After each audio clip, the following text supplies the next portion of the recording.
Cuando entré a aquel confesionario por 10ª vez en 3 semanas, ya no era para confesar pecados, sino para confesar un amor prohibido que me quemaba el alma como fuego del infierno. Y lo que él me dijo del otro lado de aquella rejilla cambió mi vida para siempre de una forma que jamás imaginé posible.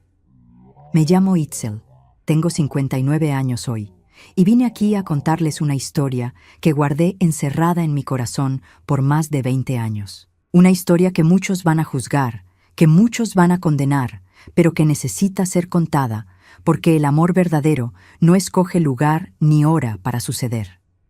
Nací en 1965, en un pueblito del interior, donde todo el mundo conocía a todo el mundo y los secretos eran imposibles de guardar. Mi padre, Juan Carlos, era herrero, hombre de manos callosas y corazón duro, y mi madre Natalia, bordadora, pasaba los días encorvada sobre bastidores haciendo ajuares para las novias del pueblo. Crecí entre el olor a hierro caliente del taller de mi padre y el aroma a lavanda que mi madre guardaba entre las telas bordadas, en una casa sencilla de 3 cuartos donde el amor se demostraba con comida en la mesa y no con palabras cariñosas. Antes de continuar, quería pedirles una cosa a ustedes que me están acompañando. Si esta historia está tocando su corazón de alguna forma, dejen su like aquí abajo y suscríbanse al canal. Cada me gusta me da fuerza para seguir compartiendo estas memorias que cargo hace tanto tiempo. Y cuéntenme en los comentarios desde dónde me están viendo. Me encanta saber que mi voz está llegando a tantos rincones diferentes de este mundo. Ahora vamos a continuar, porque lo que tengo que contarles va a mover todo lo que creen sobre el amor, la fe y el destino. Era 1985 cuando conocí al padre Héctor. Yo tenía apenas 20 años y estaba prometida con Pancho, un muchacho 5 años mayor que trabajaba en la cooperativa de lácteos del pueblo. La boda estaba fijada para diciembre de ese año, y mi madre Natalia ya había bordado la mitad de mi ajuar con sus manos hábiles que creaban flores de hilo sobre la tela blanca. Yo debería estar feliz, debería estar radiante como toda novia, pero había un vacío dentro de mi pecho que no podía explicar. Pancho era un buen hombre, trabajador, respetuoso, nunca levantaba la voz. Siempre traía su salario a casa de mi madre como prueba de que sería un buen proveedor. Pero cuando él me besaba, yo no sentía nada más que un deber cumplido. Cuando me tomaba la mano, no sentía ese escalofrío del que tanto hablaban las muchachas de mi edad. Yo pensaba que así era, que el amor era compromiso y respeto, no esas mariposas en el estómago que leía en las novelas que sacaba a escondidas de la biblioteca de la iglesia. Fue un sábado de marzo, con el cielo cargado de nubes grises que amenazaban tormenta, que el padre Héctor llegó a nuestra parroquia en Veracruz. El padre anterior, don Roberto, había fallecido de un derrame a los 78 años, y la diócesis había tardado casi 6 meses en mandar un sustituto. Cuando él bajó de aquella vieja combi de la diócesis, cargando solo una maleta gastada y una caja de libros, sentí algo extraño en el pecho. Él era diferente a todos los padres que yo conocía. No era viejo y encorvado como don Roberto. No tenía ese olor a moho y naftalina que cargaban los curas antiguos. El padre Héctor tenía 35 años, cabello castaño liso que caía rebelde sobre la frente, ojos color miel que parecían ver el alma de las personas y una sonrisa que iluminaba todo el rostro. Usaba sotana negra simple, pero tenía una manera joven de caminar, una energía que contagiaba a quien estaba cerca. Mi madre Natalia, que estaba conmigo en la plaza de la iglesia principal cuando llegó, comentó de inmediato: «Este padre nuevo va a dar de qué hablar. Grábate mis palabras, Itzel. Hombre guapo con sotana es tentación andante». La primera misa que el padre Héctor celebró fue un domingo soleado de abril. La iglesia se llenó por completo, algo que no sucedía desde hacía años. No era solo por la curiosidad de conocer al padre nuevo, sino porque algo en él atraía a la gente. Cuando subió al altar y comenzó a hablar, su voz era diferente. No era esa voz monótona y distante de los sermones antiguos.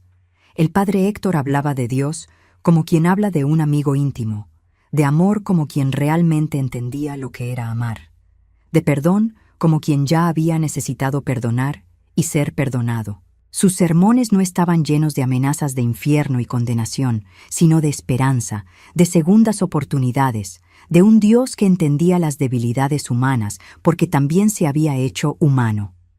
Salí de aquella misa con el corazón acelerado y por primera vez en mi vida, ansiosa porque llegara el domingo siguiente. Siempre fui muy devota.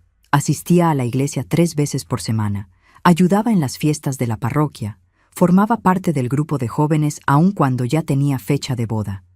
Pero después de que el padre Héctor llegó, empecé a ir a la iglesia todos los días. Inventaba excusas para mi madre Natalia, iba a encender una veladora a Santa Rita, iba a rezar el rosario, iba a ayudar a organizar la sacristía. La verdad es que solo quería estar cerca de él.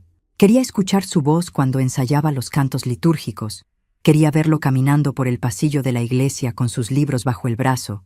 Quería cruzarme con él en el jardín de la plaza cuando iba a visitar a los enfermos.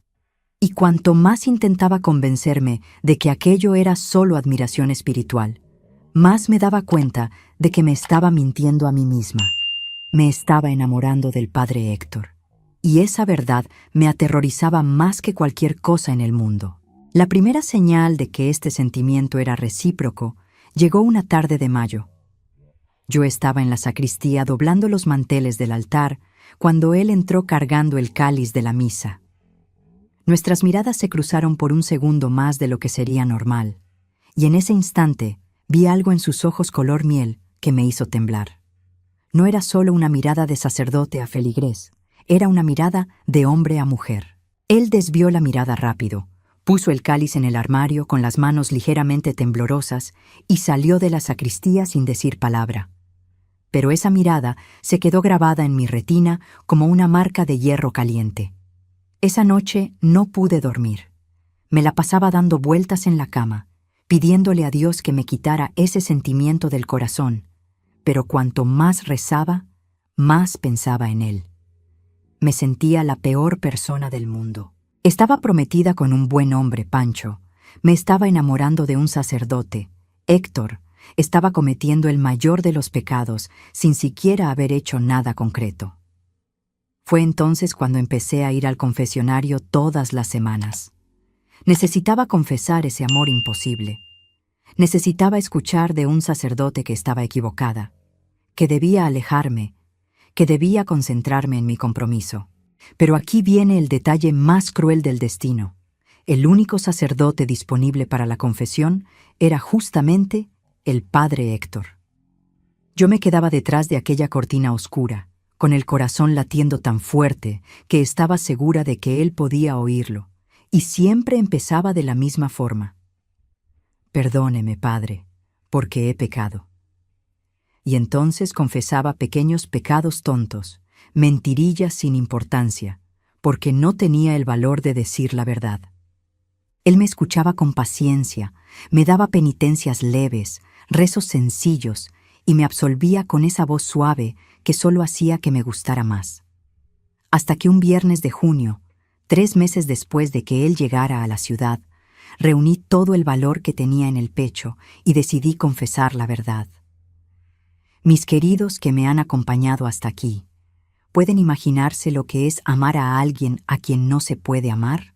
¿Qué es sentir que el corazón se acelera cada vez que ves a una persona, pero saber que ese amor es imposible, prohibido, condenado? Si esta historia te está conmoviendo de alguna manera, deja un comentario aquí abajo contándome si ya viviste algún amor imposible.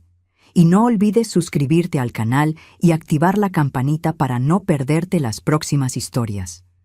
Ahora déjame seguir contando lo que sucedió en ese confesionario, porque fue justo ahí donde todo cambió. Entré a la iglesia a las 5 de la tarde de un viernes lluvioso. El sonido de la lluvia, tamborileando en el techo de lámina de la iglesia, creaba una música melancólica que combinaba con el estado de mi alma. La iglesia estaba vacía. Solo algunas velas encendidas frente a las imágenes de los santos proyectaban sombras danzantes en las paredes blancas.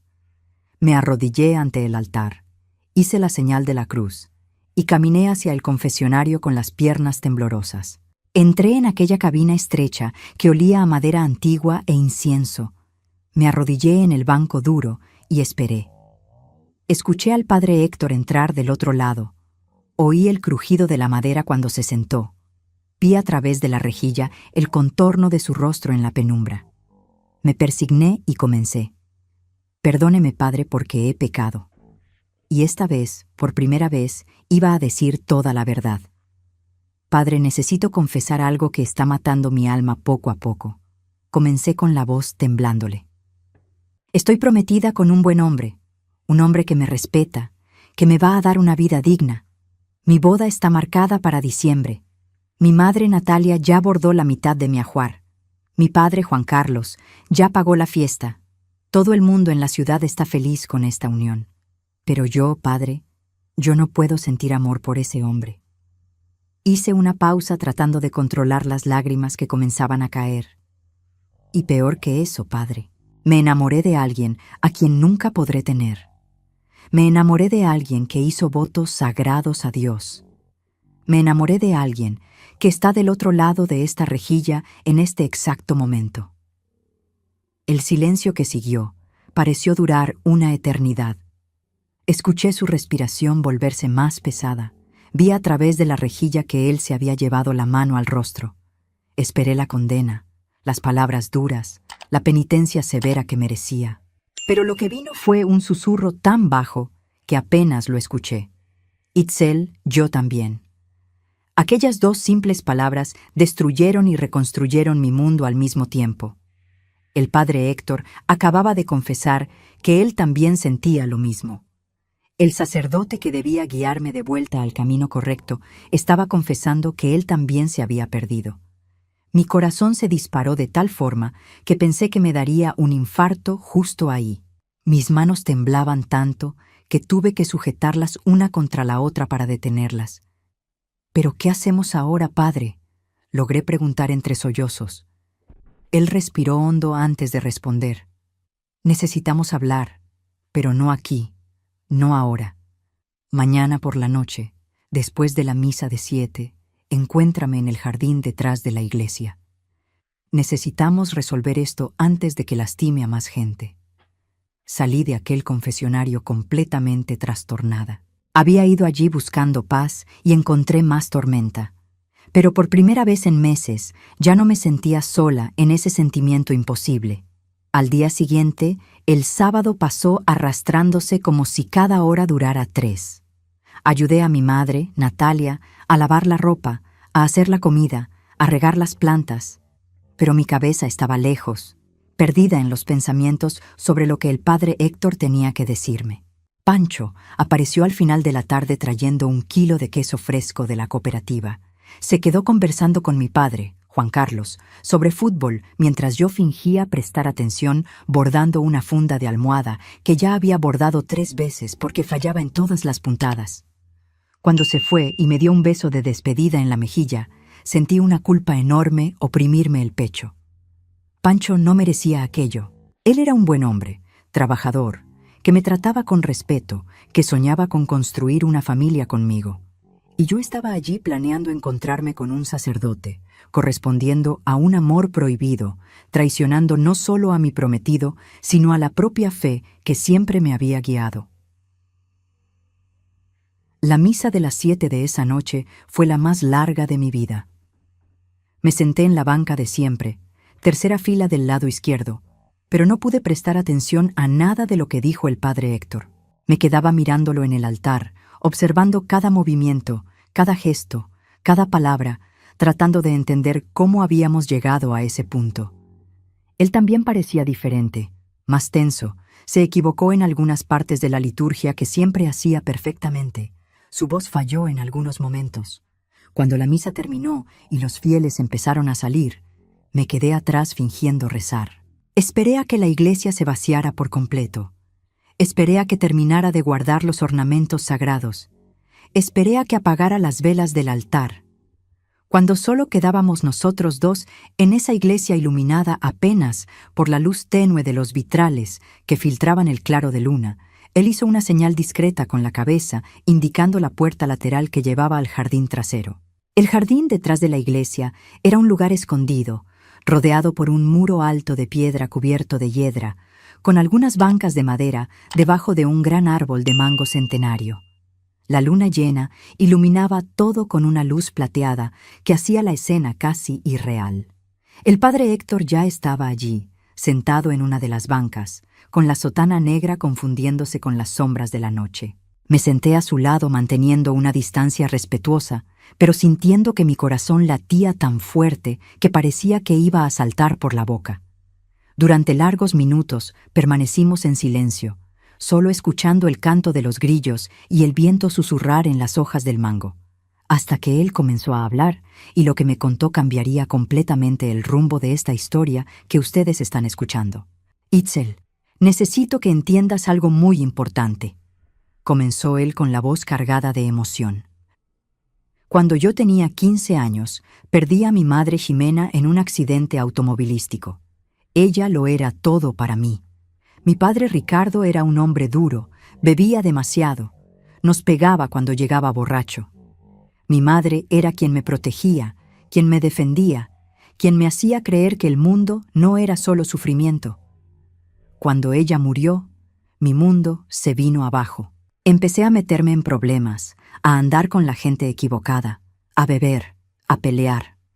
A los 17 años casi me arrestan por robar una motocicleta. Fue entonces cuando el padre Raúl, el sacerdote de nuestro pueblo, me encontró llorando en la plaza en medio de la madrugada. Me llevó a la iglesia, habló conmigo toda la noche, me hizo ver que estaba tirando mi vida a la basura por culpa del dolor. Me dijo que Dios tenía un propósito para mí, que mi sufrimiento podía transformarse en compasión por los demás. Él se detuvo para respirar hondo, y yo vi las lágrimas brillar en sus ojos a la luz de la luna. Fue el padre Raúl quien me animó a entrar al seminario. Yo tenía 18 años y estaba perdido, necesitaba dirección, un propósito. El seminario me dio estructura, me dio un camino, me dio una razón para vivir. Estudié 6 años, hice mis votos, me ordené sacerdote a los 24 años. Durante todos esos años, realmente creí que tenía vocación, que Dios me había llamado a ese camino. Serví en 3 parroquias antes de llegar aquí. Ayudé a mucha gente, bauticé niños, celebré bodas, consolé a los deudos. Pero Itzel, él giró el rostro para mirarme y sus ojos color miel estaban llenos de lágrimas. Nunca sentí lo que estoy sintiendo ahora. En 11 años de sacerdocio, nunca me enamoré. Nunca sentí mi corazón acelerarse al ver a alguien. Nunca pensé en renunciar a todo por una persona. Hasta que tú entraste a esa sacristía en mayo y nuestras miradas se cruzaron. Yo también estaba llorando ahora, lágrimas silenciosas que resbalaban por mi rostro sin que hiciera esfuerzo por contenerlas. Pero padre, ¿qué podemos hacer?, susurré. Usted hizo votos sagrados. Yo estoy prometida. Nuestra ciudad entera nos va a condenar. Mi familia me va a rechazar. La iglesia lo va a expulsar. ¿Cómo puede existir futuro para un amor que nace ya condenado? Él tomó mi mano, y ese simple roce envió olas de calor por todo mi cuerpo. Itzel, pasé estos últimos 3 meses rezando horas al día, pidiéndole a Dios que me quitara este sentimiento. Recé hasta que mis rodillas sangraron, arrodillado en la fría piedra de la iglesia. Ayuné, me flagelé. Hice todo lo que aprendí en el seminario para combatir las tentaciones. Pero esto no es tentación, Itzel. Esto es amor de verdad. Y un Dios que es amor no puede condenar un amor verdadero. Estos próximos minutos van a ser cruciales en la historia, mis queridos. Si están ansiosos por saber qué pasó, dejen aquí abajo en los comentarios si creen que un amor prohibido puede ser amor verdadero. Y aprovechen para darle like a este video y compartirlo con alguien que necesite escuchar esta historia. Ahora continuemos, porque lo que el padre Héctor me propuso esa noche fue algo que yo jamás me imaginaría. Itzel, voy a dejar el sacerdocio, dijo él con una firmeza que no dejaba lugar a dudas. Ya tomé esta decisión incluso antes de que entraras a ese confesionario ayer. No puedo seguir siendo sacerdote sintiendo lo que siento. Sería una mentira vivir en el altar predicando amor a Dios mientras mi corazón está dividido. Sería engañar a todos los fieles que confían en mí. Pero, principalmente, sería engañarme a mí mismo. Se me cayó la mandíbula. Padre, usted no puede hacer eso. Va a perderlo todo. Su vocación, su posición, el respeto de la comunidad. Y todo esto por mi culpa. Yo no voy a poder cargar con ese peso. Él apretó mi mano con más fuerza. No es por tu culpa, Itzel. Es por mí. Porque finalmente descubrí que entré al seminario huyendo del dolor, no por una verdadera vocación. Usé la sotana como escudo contra el mundo, no como misión de vida. Y Dios no quiere siervos a medias. Dios quiere siervos completos. Y yo no puedo estar completo en la sotana sabiendo que la mitad de mi corazón está fuera de ella. Pero, ¿y yo, padre? ¿Qué hago? Estoy comprometida. Mi boda es en 6 meses. Toda la ciudad ya lo sabe. Mi madre Natalia ya bordó la mitad del ajuar. Mi padre Juan Carlos ya mató un puerco para la fiesta. Pancho es un buen hombre. ¿Cómo voy a explicar que voy a cancelar todo? Él me miró fijamente a los ojos. No tienes que decidir nada ahora. Yo haré mi parte primero. Le pediré al obispo Alejandro que me libere de mis votos. Es un proceso que tardará algunos meses, quizás hasta 1 año. Durante ese tiempo puedes pensar, puedes orar, puedes decidir si realmente quieres enfrentar todo esto a mi lado o si prefieres seguir la vida que ya tenías planeada. Solo te pido una cosa. No te cases con Pancho si no lo amas. No cometas el error de casarte por obligación, por presión social, por miedo a decepcionar a la gente. Yo ya viví años de mi vida tomando decisiones por los demás. No cometas el mismo error que yo. Esa noche en el jardín de la iglesia duró horas. Hablamos de todo, de nuestros miedos, nuestros sueños, nuestras dudas. El padre Héctor me contó sobre su infancia difícil, sobre cómo el seminario había sido su refugio, pero también su prisión. Me contó sobre las dudas que siempre tuvo, pero que nunca se atrevió a admitir. Me contó sobre las noches en que lloraba solo en su celda del seminario, preguntándose si había tomado la decisión correcta. Y yo le conté sobre mi noviazgo sin amor, sobre cómo había aceptado casarme con Pancho porque todos lo esperaban de mí, porque una muchacha de 20 años en mi ciudad o se casaba o se convertía en motivo de chisme. Le conté sobre el vacío que sentía, sobre cómo estaba segura de que el amor era lo que sentía por él, no esa tibia aceptación que sentía por Pancho. Cuando finalmente me levanté para irme, el cielo ya se estaba aclarando con los primeros rayos del amanecer. El padre Héctor también se levantó y por primera vez, al despedirse, me abrazó. No fue un abrazo de sacerdote a feligrés, fue un abrazo de hombre a mujer, apretado, prolongado, desesperado, como si nos estuviéramos sujetando para no ser arrastrados por una corriente violenta. Sentí su corazón latir contra mi pecho. Sentí el calor de su cuerpo a través de la sotana. Sentí el olor a incienso y agua de colonia mezclados. Y en ese abrazo entendí que ya no había vuelta atrás. Estaba completamente perdida en aquel amor imposible. Los meses siguientes fueron los más difíciles de mi vida. El padre Héctor fue hasta la capital a encontrarse con el obispo para iniciar el proceso de dejar el sacerdocio. Fue honesto, lo contó todo. Dijo que había descubierto que no tenía verdadera vocación, que no podía seguir mintiéndose a sí mismo ni a Dios. El obispo, un hombre llamado Alejandro, que era conocido por ser rígido pero justo, lo escuchó todo y dijo que lo iba a pensar. Mientras tanto, el padre, Héctor, regresó a nuestra ciudad y siguió celebrando misas, siguió atendiendo a los fieles, pero ahora con el enorme peso de saber que aquello tenía fecha de caducidad. Y yo seguí siendo la novia de Pancho. Seguí fingiendo entusiasmo por los preparativos de la boda. Seguí dejando que mi madre, Natalia, me mostrara cada nuevo bordado que hacía para el ajuar. Pero todo se volvió insostenible en agosto de aquel año. Pancho concertó una reunión con el padre Héctor para ultimar los detalles de la ceremonia de nuestra boda. Yo estaba presente, sentada junto a mi novio, escuchando al padre Héctor explicar sobre los documentos necesarios, sobre el curso prematrimonial que tendríamos que tomar, sobre las lecturas de la ceremonia. Y mientras él hablaba, mirando los papeles sobre la mesa para evitar mi mirada, percibí la absoluta locura de aquella situación.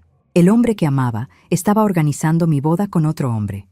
El hombre que había confesado amarme estaba preparando la liturgia para unirme a otro hombre en sagrado matrimonio. Ya no pude contenerme. «Discúlpenme», dije levantándome bruscamente. «Necesito ir al baño». Salí de la sala antes de que alguien pudiera decir algo. Fui al baño de la casa parroquial, cerré la puerta con llave y me derrumbé en lágrimas. Lloré todo lo que había contenido durante los últimos meses. Lloré por la confusión de la situación, por la injusticia de amar a quien no debía, por la culpa de estar engañando a Pancho, por la presión de tener que elegir entre seguir mi corazón o cumplir las expectativas de todos. Me quedé allí no sé cuánto tiempo hasta que escuché unos golpes suaves en la puerta. «Itzel», era la voz del padre Héctor del otro lado. «Pancho ya se fue. Puedes salir». Abrí la puerta con los ojos rojos e hinchados. Él me miró y sin decir nada me abrazó de nuevo allí en el pasillo de la casa parroquial, arriesgándose a que alguien pudiera vernos. «No tienes que hacer esto», susurró en mi oído. «No tienes que casarte con él. El obispo ya me dio la respuesta. Seré liberado de mis votos en octubre. Si quieres, podemos empezar una vida juntos después de eso». Queridos míos, ¿pueden imaginarse la locura que había en mi cabeza en ese momento? Déjenme aquí en los comentarios qué harían si estuvieran en mi lugar. Y si aún no se han suscrito al canal, suscríbanse ahora, porque esta historia todavía va a dar muchas vueltas. Sigamos, que todavía hay mucho por suceder. Esa noche no dormí ni un minuto. Me quedé mirando el techo de mi cuarto, repasando cada decisión que tendría que tomar. Si cancelaba la boda, sería el mayor escándalo de la ciudad. Mi madre Natalia se moriría de la vergüenza. Mi padre Juan Carlos probablemente me echaría de la casa. Pancho quedaría humillado públicamente. Y si me unía al expadre después, entonces sería la condena total. Seríamos excluidos, juzgados, señalados en las calles. Pero si me casaba con Pancho solo para complacer a todo el mundo, viviría una mentira por el resto de mi vida. Tendría hijos sin amor. Envejecería junto a un hombre que no hacía latir mi corazón con fuerza. Moriría sin haber vivido nunca el amor verdadero. Y el padre Héctor, que había tenido el valor de dejarlo todo, se quedaría solo viendo de lejos al amor de su vida casada con otro. Yo no podría hacerle eso a él. No podría hacerme eso a mí misma. A la mañana siguiente tomé mi decisión. Fui a casa de Pancho antes de que saliera al trabajo. Estaba desayunando en la cocina, vestido con el uniforme azul de la cooperativa, feliz y despreocupado porque no tenía idea del huracán que estaba a punto de caer sobre su vida. «Pancho, necesito hablar contigo», dije con la voz más firme que pude. Por mi cara se dio cuenta de que era serio y le pidió a su mamá que saliera de la cocina. Nos sentamos a la mesa y lo dije todo de golpe, como quien arranca una curita rápido para que duela menos. «No puedo casarme contigo. No te amo de la forma en que mereces ser amado. Sería injusto contigo casarme sin amor verdadero. Perdóname por haber tardado tanto en tener el valor de decírtelo». Se puso blanco, luego rojo, luego blanco de nuevo. Sus manos temblaron mientras sostenía la taza de café. «¿Por qué?», fue todo lo que pudo preguntar. «Porque eres un buen hombre y mereces a alguien que te ame de verdad, no a alguien que se casa por obligación». Pancho no gritó, no hizo un escándalo. Quizás eso era lo que lo hacía aún más doloroso. Simplemente dejó que las lágrimas rodaran por su rostro y preguntó: «¿Hay otro?». Pude haber mentido, pude haberle ahorrado ese dolor extra. Pero después de tanta mentira, de tanto fingimiento, ya no pude. «Sí», lo confesé. Y me preguntó quién. Cuando le dije que era el padre Héctor, vi algo morir dentro de sus ojos. Se levantó de la mesa, me dio la espalda y dijo con una voz tan fría que me dio escalofríos: «Vete de mi casa». y no vuelvas a hablarme nunca. Obedecí. Salí de esa casa sabiendo que había roto el corazón de un buen hombre y que la ciudad entera lo sabría antes de que se pusiera el sol. Tenía razón. Para el mediodía, todo el mundo en Ciudad de México sabía que había terminado con Pancho a pocos meses de la boda. Por la tarde, la mitad de la ciudad sabía que era por culpa del padre Héctor. Al final del día, la otra mitad ya había inventado detalles que no eran ciertos. Decían que el padre Héctor y yo ya teníamos un romance desde hacía meses, que nos veíamos a escondidas, que me habían cachado saliendo de la casa parroquial de madrugada. Nada de eso era verdad, pero en pueblo chico la verdad importa menos que el chisme. Mi madre lloró 3 días seguidos, encerrada en su cuarto, sin querer hablar conmigo. Mi padre Juan Carlos apenas me miraba a la cara. Mis hermanos me trataban como si tuviera una enfermedad contagiosa. En la calle, la gente se desviaba de mí, cuchicheaban cuando pasaba, algunas escupían al suelo en señal de desprecio. El padre Héctor también sufrió. El obispo Alejandro, al saber que el motivo de su salida del sacerdocio era una mujer del pueblo, el mismo que inicialmente se había mostrado comprensivo, cambió completamente de postura. Mandó una carta oficial diciendo que el padre Héctor estaba suspendido de todas las funciones sacerdotales mientras el proceso de laicización no se concluyera, y que sería mejor que abandonara la ciudad inmediatamente para evitar más escándalo. El padre Héctor me contó esto en una conversación rápida en la puerta de la iglesia, con la gente pasando y mirándonos con desprecio. Me dijo que se iba a Ciudad de México, que tenía un amigo del seminario allí que podía conseguirle un trabajo temporal mientras esperaba que se finalizara todo el papeleo. Me dijo que me esperaría, que no importaba cuánto tiempo tardara. Él estaría allí cuando yo estuviera lista.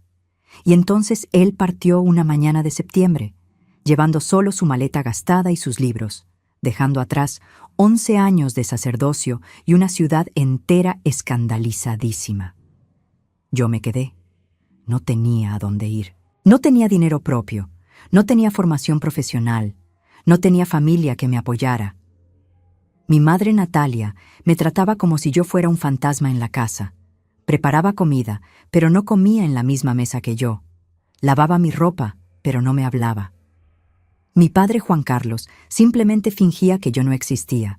Llegaba del trabajo y se iba directo al cuarto.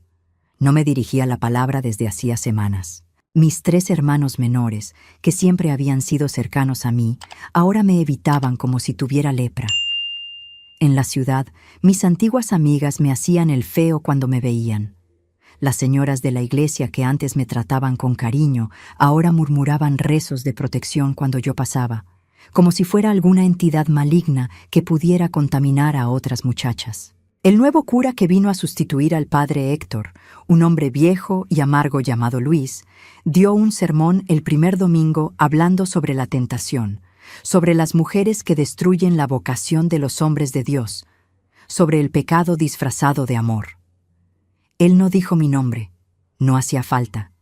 Todas las miradas de la iglesia se voltearon hacia mí cuando hablaba, y sentí cada palabra como una puñalada en el pecho. La única persona que me trataba con algo de humanidad era doña Gabriela, una señora viuda de 68 años que vivía sola en una casita sencilla a la salida de la ciudad. Ella había sido amiga de mi abuela materna, ya fallecida, y siempre tuvo una forma más abierta de ver el mundo. Quizás porque había viajado bastante en su juventud antes de casarse y regresar al pueblo. Doña Gabriela me detuvo en la calle un día, cuando regresaba de la panadería cargando pan para el desayuno de la familia que apenas me dirigía la palabra, y me dijo: «Itzel, hija mía, todo el mundo en este pueblo te está juzgando, pero yo ya he vivido suficiente para saber que el amor verdadero no escoge hora ni lugar para aparecer. Si de verdad amas a ese muchacho, no dejes que esas lenguas venenosas te hagan desistir». Aquellas palabras fueron el primer respiro que tuve en semanas, y me derrumbé allí mismo en la calle, llorando en los brazos de aquella señora, a la que apenas conocía, pero que había sido la única en ofrecerme un poco de compasión en medio de tanto juicio. Doña Gabriela se convirtió en mi confidente durante los meses siguientes. Yo la visitaba casi todos los días, la ayudaba con las tareas de la casa, y a cambio ella me escuchaba desahogarme, me aconsejaba con la sabiduría de quien ya había vivido mucho, me daba fuerza en los días en que pensaba en renunciar a todo. Fue ella quien sugirió que empezara a aprender un oficio para tener algo de independencia económica. «No puedes depender de tu familia para siempre, mi hija», me decía mientras tomábamos café en su cocina, que olía a pan de elote recién hecho. «Y si algún día te vas de esta ciudad, vas a necesitar ganarte la vida por ti misma». Ella misma me enseñó a coser, una habilidad que dominaba porque había trabajado años en una fábrica de ropa cerca de la capital antes de casarse. Pasamos meses enteros yendo yo a su casa todas las tardes, aprendiendo a usar su vieja máquina de coser, a hacer dobladillos, a pegar botones, a ajustar ropa. Al principio era pésima. Me picaba los dedos con la aguja, me equivocaba en las medidas, dejaba las costuras chuecas. Pero doña Gabriela tenía paciencia infinita, deshacía mi trabajo mal hecho y me hacía empezar de nuevo hasta que saliera bien. Mientras tanto, el padre Héctor y yo, a quien ahora debería llamar solo Héctor, pero todavía no podía quitarle el padre de la mente, nos comunicábamos por medio de cartas. Él me había dado la dirección de un apartado postal en Ciudad de México, y cada semana yo iba a la oficina de correos del pueblo, enfrentando las miradas de juicio de la empleada que conocía mi historia, y mandaba una carta contándole cómo iba mi vida, las dificultades, la soledad, pero también mi determinación de seguir esperando. Y cada semana llegaba una carta suya, traída por el mismo cartero que me miraba con desprecio, pero que estaba obligado a entregarla porque era su trabajo. Héctor me contaba sobre la vida en Ciudad de México, sobre el trabajo que había conseguido en una editorial católica transcribiendo textos religiosos antiguos. Era la ironía del destino. Un ex sacerdote trabajando todavía para la iglesia, pero ahora de forma secular. Me contaba sobre el proceso de laicización, que iba más lento de lo que esperaba, sobre las audiencias con tribunales eclesiásticos, sobre los cuestionarios interminables que tenía que llenar explicando sus motivos, sobre la resistencia de algunos curas mayores que veían su partida como una traición. Pero principalmente me escribía sobre amor, sobre cómo pensaba en mí todos los días, sobre cómo cada dificultad valía la pena porque sabía que al final estaríamos juntos, sobre los planes que tenía para nuestro futuro cuando todo se resolviera. Escribía sobre rentar una casa sencilla en algún barrio tranquilo, sobre que yo podría trabajar con la costura que estaba aprendiendo, sobre él continuando en el trabajo de la editorial, sobre construir una vida lejos de los juicios, lejos de los chismes, lejos de todo lo que nos lastimaba. Y yo guardaba esas cartas como un tesoro. Las leía y releía hasta memorizar cada palabra. Dormía con ellas debajo de la almohada, y eran mi única fuente de esperanza en los días más difíciles. Yo respondía contándole sobre mi progreso en la costura, sobre doña Gabriela, que se había convertido en mi amiga y protectora, sobre cómo estaba juntando cada monedita que conseguía haciendo pequeños trabajos de costura para vecinas que lo necesitaban y que, a diferencia de la mayoría del pueblo, no les importaba contratarme siempre y cuando hiciera un buen trabajo por un precio bajo. Los meses pasaban despacio, pesados como plomo. Octubre llegó y se fue. Noviembre también. Y diciembre trajo la fecha que debió haber sido mi boda con Pancho. Aquel día, el 14 de diciembre de 1985, me quedé encerrada en mi cuarto todo el día, escuchando la campana de la iglesia sonar para una boda que no sucedió, imaginando cómo habría sido mi vida si hubiera tomado la decisión fácil, la esperada, la que todos querían que tomara. Pero sabía, en el fondo de mi corazón, que habría sido una vida de mentira, una vida de infelicidad oculta tras una sonrisa falsa, una vida de preguntarme eternamente sobre lo que pudo haber sido. Esa noche, escribí una carta larga para Héctor contándole sobre ese día difícil, sobre las memorias de lo que no fue, sobre la certeza cada vez mayor de que había tomado la decisión correcta a pesar de todo el sufrimiento que había causado. El año de 1986 comenzó con noticias buenas y malas a la vez. La buena noticia era que el proceso de secularización de Héctor finalmente estaba avanzando y el tribunal eclesiástico había dado un dictamen favorable. La mala noticia era que mi padre Juan Carlos había descubierto las cartas. Había hurgado en mi cuarto mientras yo estaba en casa de doña Gabriela. Había encontrado las cartas escondidas en el fondo del cajón donde guardaba mi poca ropa, y las había leído todas. Cuando llegué a casa ese día de enero, encontré a mi padre en la sala con las cartas en las manos y una expresión en el rostro que nunca había visto antes, una mezcla de rabia, decepción y algo que parecía dolor.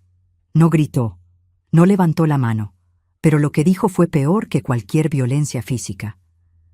«Tienes hasta el final de esta semana para decidir», dijo con una voz espantosamente tranquila.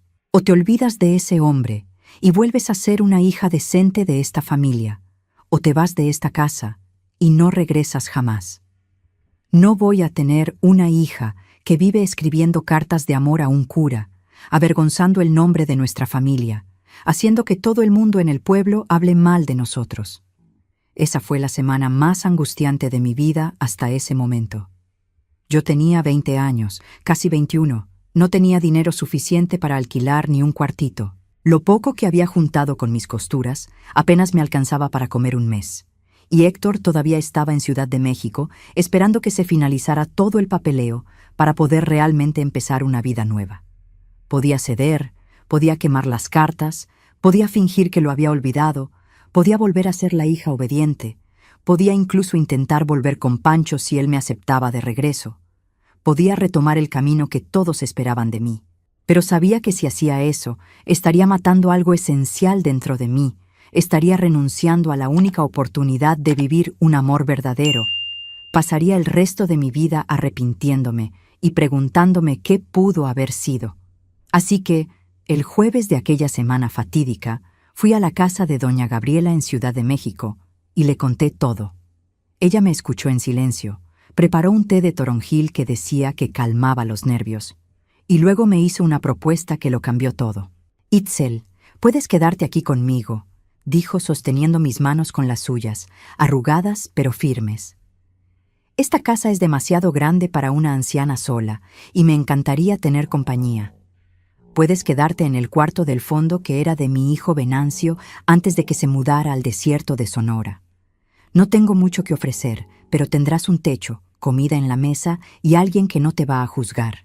A cambio, puedes ayudarme con la casa, con la costura, y puedes usar mi máquina de coser para hacer tus trabajos y juntar dinero.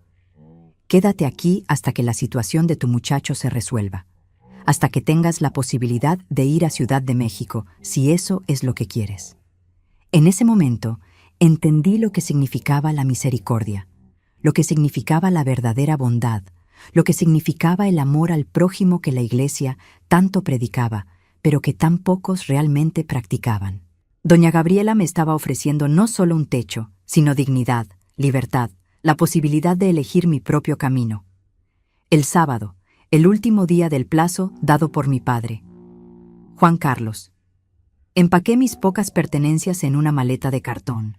Ropa, la Biblia que había recibido en mi primera comunión, las cartas de Héctor, que mi padre me había devuelto con desprecio, algunos objetos personales de poco valor material, pero inmenso valor sentimental. Bajé las escaleras de aquella casa donde había nacido y crecido, donde había vivido los primeros 20 años de mi vida, donde había aprendido a caminar, a hablar, a leer, donde había soñado con el futuro. Mi madre, Natalia, estaba en la cocina preparando el almuerzo y cuando me vio con la maleta, comenzó a llorar en silencio, pero no dijo nada, no intentó detenerme, no me abrazó, solo siguió picando las verduras mientras las lágrimas caían sobre la tabla. Mi padre, Juan Carlos. Estaba en el taller.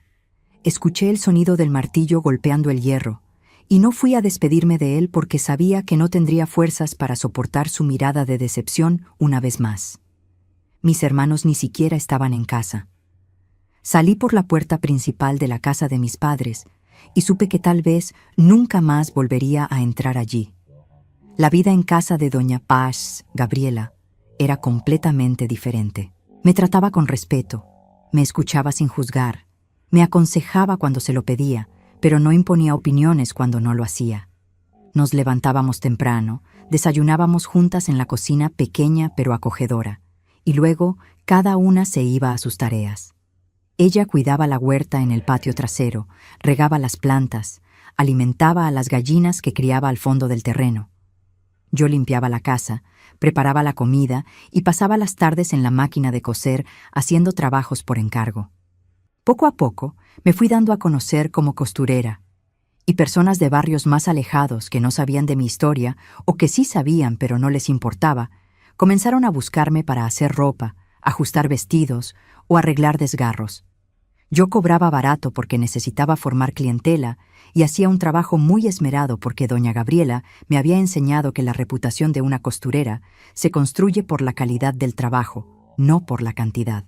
El dinero que ganaba lo dividía con doña Gabriela para ayudar con los gastos de la casa, y el resto lo guardaba en una cajita de metal escondida debajo de la cama, soñando con el día en que tendría lo suficiente para el pasaje de autobús hasta Ciudad de México. Las cartas de Héctor seguían llegando, ahora dirigidas a casa de doña Gabriela.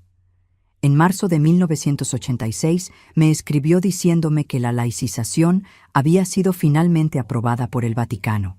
Ya no era padre, era solo Héctor, un hombre libre de sus votos, libre para casarse, libre para construir la familia que había abandonado para entrar al seminario 17 años atrás. Me pidió matrimonio en esa carta, de una manera simple pero profunda. Itzel, sé que nuestro amor nació en circunstancias difíciles, que causó dolor a muchas personas, que nos costó mucho más de lo que imaginamos cuando todo comenzó. Pero también sé que es un amor verdadero, puro, que resistió juicios, separación, presión social y todas las dificultades que el mundo puso en nuestro camino. ¿Quieres casarte conmigo?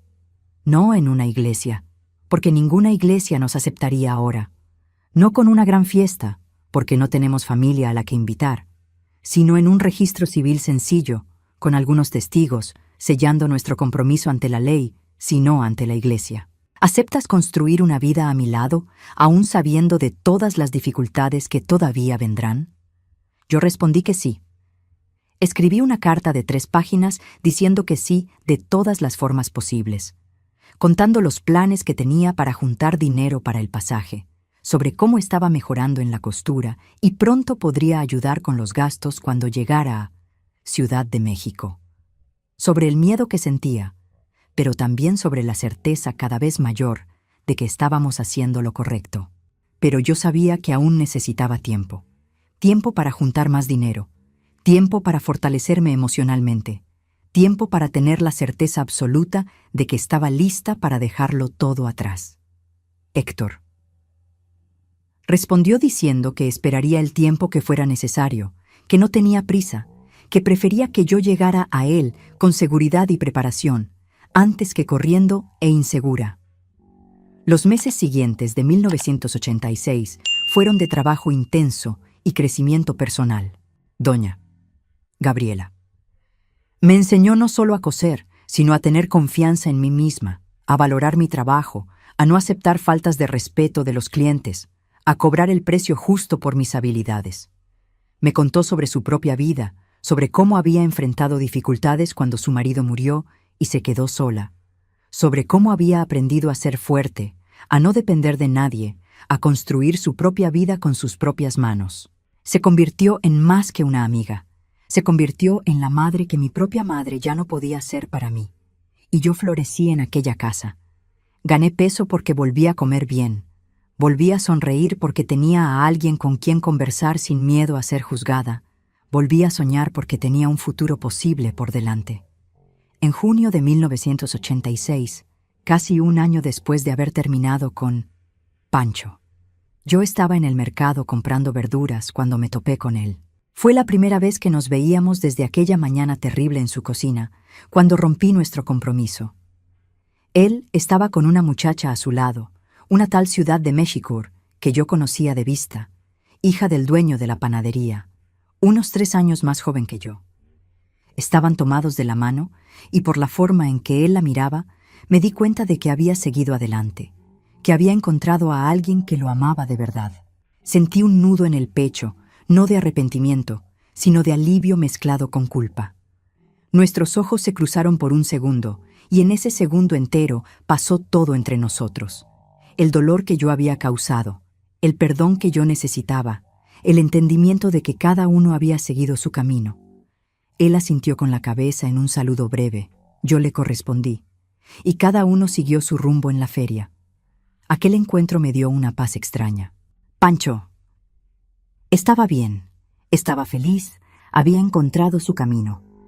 La culpa que yo cargaba disminuyó un poco, y entendí que a veces herir a alguien sin querer es menos destructivo que pasar toda la vida mintiendo sobre sentimientos que no existen.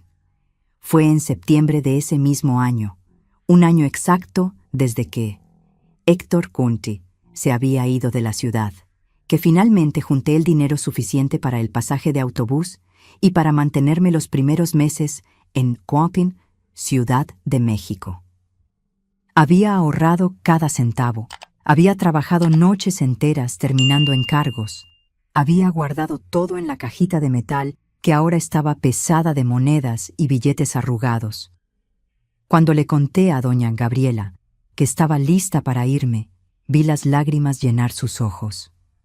«Voy a extrañarte, mi hija», dijo abrazándome fuerte. «Pero necesitas vivir tu vida, necesitas ir tras tu felicidad. Y siempre que necesites, siempre que las cosas se pongan difíciles, tienes esta casa para volver. Aquí siempre será tu hogar». Lloramos juntas esa tarde, yo y aquella señora que me había acogido cuando nadie más quiso, que me había enseñado un oficio, que me había dado fuerza para continuar, que había sido mi familia cuando mi propia familia me rechazó. Marqué mi partida para la primera semana de octubre. Escribí una carta larga a Héctor, diciéndole la fecha y la hora en que mi autobús llegaría a la terminal de Ciudad de México, pidiéndole que fuera por mí porque no conocía nada de aquella ciudad enorme. También le escribí una carta a mi madre, algo que no hacía en casi un año. Le conté que iba a encontrarme con Héctor, que me iba a casar con él, que esperaba que algún día pudiera perdonarme y entender que había seguido a mi corazón. Le pedí a doña Gabriela que le entregara la carta personalmente a mi madre, porque no tenía el valor de ir a casa de mis padres otra vez. La víspera del viaje, no pude dormir de la ansiedad mezclada con miedo. ¿Y si Héctor había cambiado de opinión? ¿Y si había encontrado a otra persona en Ciudad de México? ¿Y si llegaba allá y descubría que había tirado todo por la borda sin motivo? ¿Y si la realidad era decepcionante comparada con los sueños que había construido durante un año entero de cartas? 0941. El día de la partida amaneció nublado, con ese olor a lluvia en el aire que siempre me ponía nostálgica. Gabriela preparó un desayuno especial, con pan de elote todavía caliente, queso fresco que había hecho la semana anterior y café recién colado. Comimos en silencio, cada una perdida en sus propios pensamientos, sabiendo que esa era la última comida que haríamos juntas en mucho tiempo. Ella había empacado comida para el viaje: pan casero, trozos de queso, guayaba en barra, una botella de jugo de naranja. Puso todo en una bolsa de tela, junto con mi ropa en la maleta vieja que me había dado. Cuando llegó la hora de ir a la terminal de autobuses, ella insistió en acompañarme, aunque yo le dije que no era necesario, que no tenía por qué enfrentar el sol caliente de la mañana por mi culpa. Pero fue, sujetándome del brazo, caminando despacio por las calles de tierra de la ciudad donde había nacido y de donde me iba sin saber si algún día regresaría. La gente nos miraba pasar, algunos con curiosidad, otros con el mismo desprecio de siempre, pero a mí ya no me importaba. Estaba dejando todo aquello atrás. Iba en busca de mi propia vida, de mi propia felicidad, y ya nadie podría hacerme sentir culpable por ello. La central de autobuses era un edificio pequeño y sucio, con paredes despintadas y bancas de madera rotas donde la gente esperaba los camiones. El olor a diésel mezclado con sudor y polvo invadía las fosas nasales y se pegaba a la garganta. Compramos el boleto en la taquilla, y la muchacha que vendía me miró con esa mirada de quien conocía mi historia y ya tenía una opinión formada al respecto, pero me entregó el pasaje sin hacer ningún comentario. Aún faltaba 1 hora para que el camión partiera, y yo y doña Mao Gabriela. Nos sentamos en un rincón apartado, en silencio, solo sosteniéndonos las manos.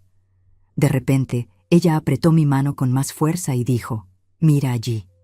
Volteé la cabeza y vi a mi madre, Natalia Nes, entrando a la central de autobuses, con un paquete en las manos y los ojos rojos de tanto llorar. Mi corazón se aceleró. Había salido de casa para verme partir, incluso después de 1 año de silencio, incluso después de todo el rencor. Se acercó despacio, mirando al suelo, y cuando se detuvo frente a mí, extendió el paquete sin mirarme a los ojos. «Es un mantel que bordé para ti», dijo con la voz ahogada, «para cuando tengas tu casa, para que recuerdes que, aún lejos, incluso con todo lo que pasó, sigues siendo mi hija». Me derrumbé en lágrimas allí mismo. Abracé a mi madre por primera vez en 1 año, y la sentí temblar en mis brazos mientras ella también lloraba. «Perdóname, hija», susurró en mi oído. «Perdóname por no haber sido más fuerte, por no haberte defendido, por haber dejado que la opinión de los demás pesara más que mi amor por ti». Yo no podía hablar, solo podía llorar y abrazarla más fuerte, sintiendo el olor a jabón de barra y lavanda que siempre fue su olor, el olor de mi infancia, el olor de casa. Ella se quedó conmigo hasta que llegó la hora del autobús. No hablamos mucho más, no hacía falta. Ella se quedó allí, sosteniendo mi mano de un lado, mientras doña Gabriela sostenía del otro, dándome la fuerza que necesitaba para dar ese paso gigantesco. Cuando el autobús entró a la plataforma, viejo y ruidoso, echando humo negro por el escape, sentí que las piernas me flaqueaban. Era real ahora, estaba sucediendo de verdad, ya no había vuelta atrás. Abracé a doña Gabriela largamente. Ella me bendijo haciendo la señal de la cruz en mi frente como mi abuela hacía cuando era niña. Me deseó toda la suerte del mundo y me hizo prometer que le escribiría contándole cómo estaban las cosas. Después abracé a mi madre de nuevo, y ella puso un papel doblado en mi mano. «Es un dinero que guardé escondido de tu padre», susurró. «No es mucho, pero te ayudará los primeros días». Eitzel me sostuvo el rostro con ambas manos y me miró fijamente a los ojos por primera vez en 1 año. «Sé feliz. La vida es demasiado corta para vivir infelices por la opinión de los demás». Subí al autobús con las lágrimas empañando mi visión. Busqué un lugar cerca de la ventana y me quedé mirando a las 2 mujeres en la plataforma hasta que el autobús partió y ellas se volvieron 2 puntitos pequeños en la distancia, y luego desaparecieron completamente cuando el autobús tomó la curva a la salida de la ciudad. El viaje hasta Ciudad de México duraba 9 horas, parando en varios pueblitos en el camino para subir y bajar pasajeros. El autobús estaba lleno. Olía a gente, a comida, a medicina para niño mareado. A mi lado se sentó una señora gorda que durmió todo el viaje roncando fuerte, con la cabeza cayendo sobre mi hombro cada vez que el autobús se sacudía por los baches de la carretera. No me importó. Estaba demasiado entorpecida por mis propios pensamientos como para preocuparme por pequeñas incomodidades físicas. Pasé las primeras horas mirando por la ventana, viendo el paisaje cambiar, las montañas de la sierra dando paso a valles, los pueblitos quedando atrás, cada kilómetro llevándome más lejos de todo lo que conocía y más cerca de un futuro incierto. Saqué de mi bolso la carta más reciente de Héctor, que había llegado la semana anterior, y la leí por 10ª vez. Él escribía sobre el pequeño departamento que había logrado rentar en un barrio llamado El Mirador, sobre el cuarto que había preparado para mí en caso de que yo quisiera esperar hasta que nos casáramos oficialmente para compartir la cama, sobre su empleo en la editorial que estaba más estable, sobre los planes que tenía de que trabajáramos juntos, él escribiendo y yo cosiendo, construyendo nuestra vida poco a poco, con paciencia y amor. Guardé la carta de vuelta en la bolsa y recé en silencio, pidiéndole a Dios que todo saliera bien, que no estuviera cometiendo el error más grande de mi vida. El autobús llegó a Ciudad de México cuando el sol ya se estaba poniendo, tiñendo el cielo de naranja y rosa. La terminal de autobuses era enorme, aterradora, llena de gente corriendo por todas partes, ruido de camiones, anuncios en el altavoz que apenas podía entender, vendedores gritando que ofrecían comida, refrescos, periódicos. Bajé del autobús con las piernas entumecidas de tanto tiempo sentada. Recogí mi maleta del compartimento de abajo donde guardaban el equipaje y me quedé parada allí sin saber a dónde ir, buscando con la mirada entre cientos de personas un rostro que solo había visto unas cuantas veces hacía más de un año. Y entonces lo vi. Héctor estaba recargado en una columna, vestido con pantalones de mezclilla y una camisa azul claro, sin la sotana negra que siempre lo había envuelto, con el cabello un poco más largo de lo que recordaba, sus ojos color miel buscando ansiosamente entre los pasajeros que bajaban. Cuando nuestras miradas se encontraron, fue como si el tiempo se detuviera. Él sonrió de esa manera que le iluminaba todo el rostro y comenzó a caminar en mi dirección, y yo solté la maleta justo allí y corrí hacia él. Y nos abrazamos en medio de aquella terminal abarrotada, con gente pasando por ambos lados, bocinas sonando afuera, el altavoz anunciando salidas y llegadas. Pero nada de eso importaba, porque finalmente, después de más de un año de espera, de cartas, de anhelo, de incertidumbre, estábamos juntos de nuevo. Héctor me llevó a su apartamento. Yo miraba todo maravillada, asustada por tanto movimiento, tantos coches, tantas luces, tanto ruido. En mi pueblo había algunas calles pavimentadas en el centro y el resto era terracería, unos cuantos cientos de casas. Todo el mundo se conocía. Ciudad de México era un mundo diferente, un hormiguero humano donde podías perderte y nunca ser encontrado, donde nadie te conocía y por lo tanto nadie te juzgaba. El apartamento estaba en el segundo piso de un edificio viejo, sin elevador, con escaleras de madera que rechinaban a cada paso. Era pequeño, una sala, una recámara, una cocina minúscula, un baño con regadera. Pero estaba limpio, organizado, y todavía tenía en las paredes algunos cuadros religiosos que Héctor no había tenido el valor de quitar. Él me mostró la recámara que había preparado para mí, con una cama individual tendida con sábanas limpias, una cómoda vieja donde podría guardar mi ropa, una ventana pequeña que daba al patio trasero donde había un árbol de mango cargado de fruta. «Puedes quedarte aquí hasta que nos casemos», dijo él con cierta timidez, respetando el tiempo que necesites. Yo dormiré en el sofá de la sala. Esa preocupación suya por respetarme, por no presionarme, por hacer todo de la manera correcta, incluso después de todo lo que habíamos enfrentado, me dio la certeza absoluta de que había tomado la decisión correcta. Los primeros meses en Ciudad de México fueron de intensa adaptación. El lugar era ruidoso, agitado, impersonal de una manera que me asustaba, pero que también me liberaba. Nadie ahí sabía quién era yo, nadie conocía mi historia, nadie me miraba con juicio en la calle. Yo era solo una más entre millones, invisible en la multitud, y esa invisibilidad era un regalo después de haber vivido un año siendo señalada y criticada en cada esquina. Héctor. Trabajaba de lunes a viernes en la editorial, salía temprano y regresaba al final de la tarde. Yo me quedaba sola en el departamento, limpiando, cocinando y poco a poco comenzando a buscar trabajo de costurera. Puse algunos anuncios en las tienditas del barrio ofreciendo servicios de costura, ajustes de ropa y arreglos. Al principio tardó, pero poco a poco las clientas empezaron a aparecer.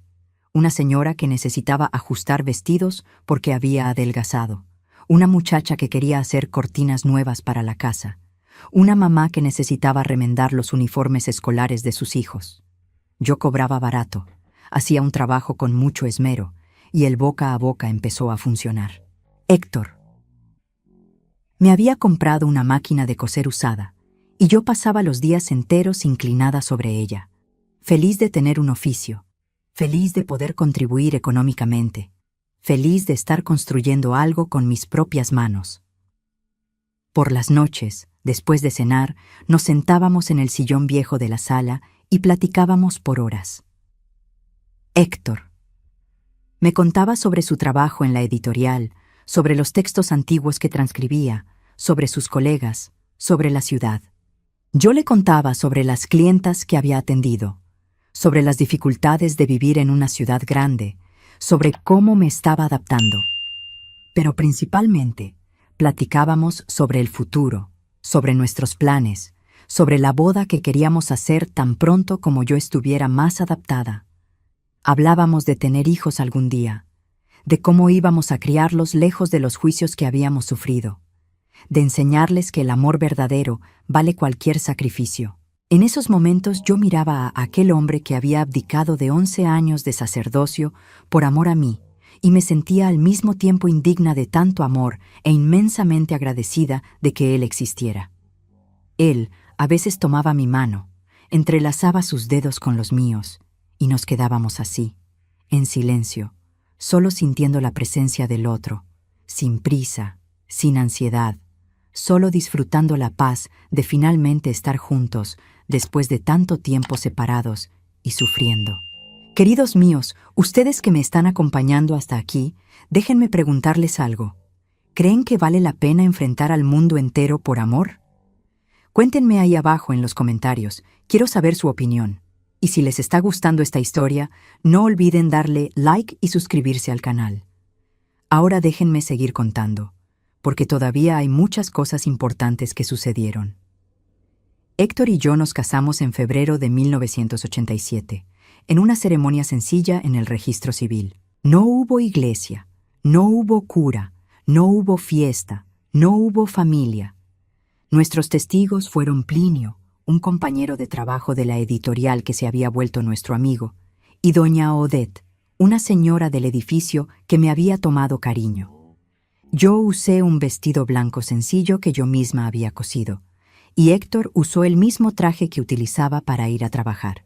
Cuando el juez de paz preguntó si aceptaba a aquel hombre como mi esposo, para amarlo y respetarlo en la alegría y en la tristeza, en la salud y en la enfermedad, hasta que la muerte nos separara, dije que sí con una convicción tan fuerte que hasta el juez sonrió.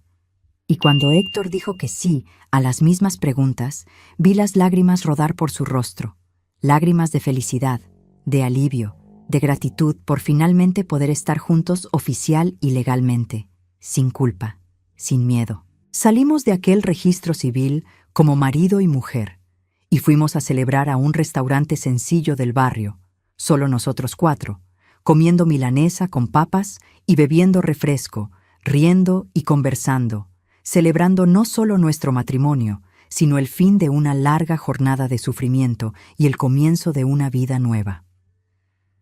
La vida de casada era diferente a todo lo que imaginaba. Era mejor. Despertar a su lado todos los días, preparar el desayuno juntos, dividir las tareas del hogar, platicar sobre el día antes de dormir, sentir el calor de su cuerpo a mi lado durante la noche, tener a alguien que me amaba de verdad y a quien yo podía amar sin culpa, sin miedo, sin esconderme. Claro que no todo era perfecto. El dinero siempre andaba corto. El apartamento era pequeño y en el verano hacía un calor insoportable. A veces nos peleábamos por tonterías como cualquier pareja. A veces la nostalgia de mi familia me apretaba fuerte en el pecho. Pero incluso en los días difíciles, yo sabía que estaba exactamente donde debía estar, viviendo la vida que había elegido, al lado del hombre que amaba. Héctor tenía ataques de culpa a veces, se despertaba a mitad de la noche sudando frío, diciendo que había soñado que estaba en el infierno pagando por haber roto sus votos sacerdotales. En esos momentos yo lo abrazaba, le recordaba que Dios es amor y no castigo, que un Dios de amor no puede condenar a quien ama de verdad, que él no había abandonado a Dios, sino solo a la institución que no permitía que los sacerdotes amaran de forma romántica. Con el tiempo esas pesadillas se fueron haciendo más raras, hasta desaparecer por completo. En agosto de 1987, unos meses después de la boda, descubrí que estaba embarazada.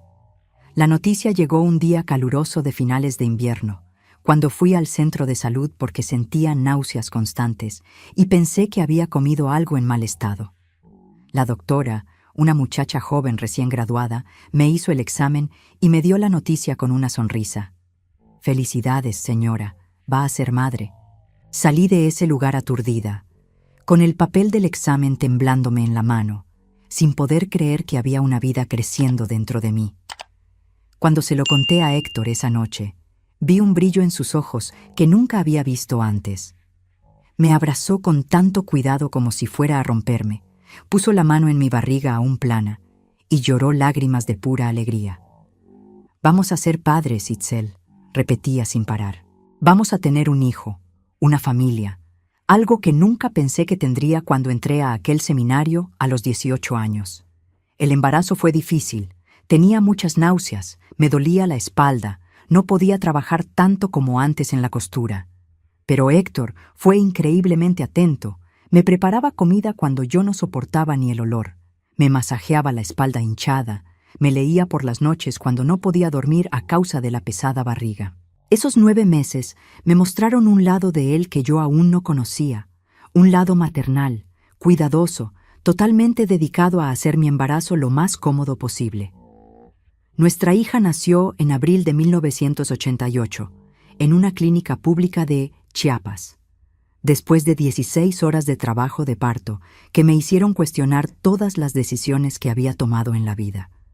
Pero cuando me pusieron a esa bebé en los brazos, con la carita roja e hinchada, los ojitos cerrados, las manitas minúsculas agarrando mi dedo con una fuerza sorprendente, todo cobró sentido. Le dimos el nombre de Elena, en honor a la madre de Héctor, que ya había fallecido. Elena María, nuestra pequeña Elena que había llegado para completar nuestra familia, para ser el fruto de ese amor que tantos habían condenado, pero que había demostrado ser verdadero y duradero. Héctor. Se quedó horas mirándola en la sala de cunas, con la nariz pegada al cristal, llorando de emoción, sin poder creer que ese ser diminuto era parte de él, parte de mí, parte de los dos. En los primeros meses de vida de Elena apenas dormíamos. Ella lloraba mucho durante la noche. Yo la amamantaba cada 3 horas. Terminaba exhausta, pero había una felicidad en ese cansancio, una sensación de propósito, de estar haciendo algo importante y significativo. Héctor compartía conmigo todas las tareas. Cambiaba pañales, la bañaba, arrullaba a la niña hasta que se dormía, cantándole canciones de cuna que su madre le cantaba a él cuando era pequeño.